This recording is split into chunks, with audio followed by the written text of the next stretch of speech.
Hey, welcome back. So by the end of this video, you will all create your very own pyRevit extension that's gonna look something like this. And inside you're gonna find resources, templates, tutorials, code samples, and even a cool button generator.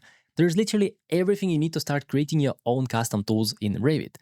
And the best part, it just takes 2 minutes to set up everything, because I'm gonna provide you a pyRevit starter kit that's gonna do everything for you. All you have to do is download it, unzip it, rename 2 folders, and then connect to pyRevit.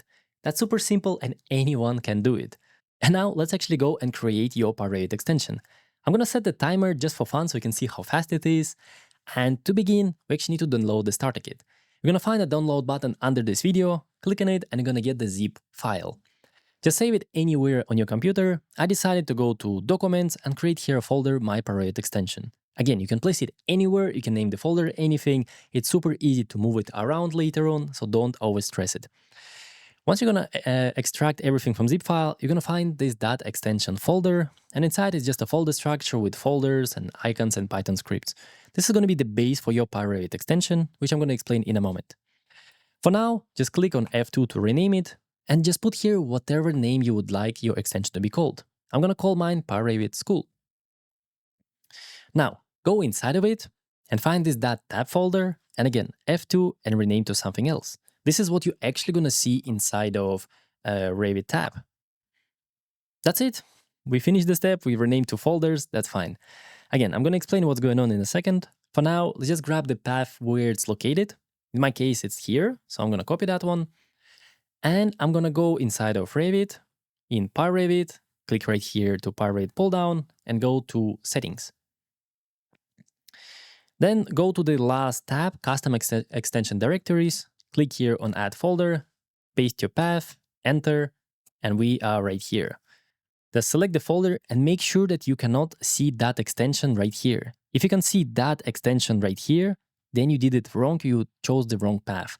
Just make sure you go folder kind of one outside. And if it's like this, then it's great. Just click on Save and Reload. And if you did everything correctly, then you're gonna see a new tab appear in Revit with whatever name you decided. In my case, you can see here's My pyRevit School.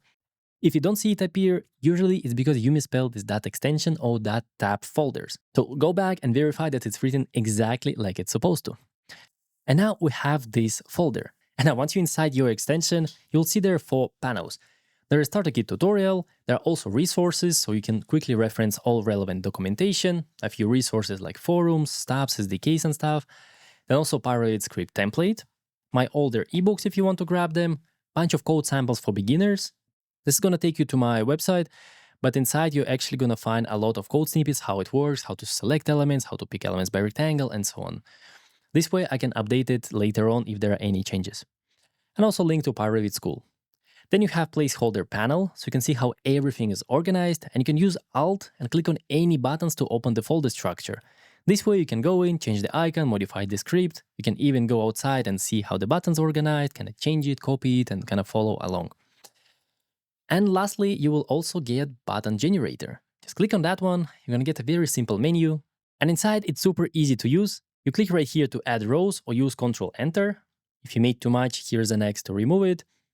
Choose the type of the button you create, and then just name it. My button A, my stack A, maybe URL A, and just pull down A, right? I'm not very creative, but you get the idea. Then for pull downs and stacks, we need to kind of fill in nested items. For example, here, I'm gonna call it, I don't know, button A, then button B, button C. Use comma or enter to confirm it. Then in URL, I'm just gonna type here google.com.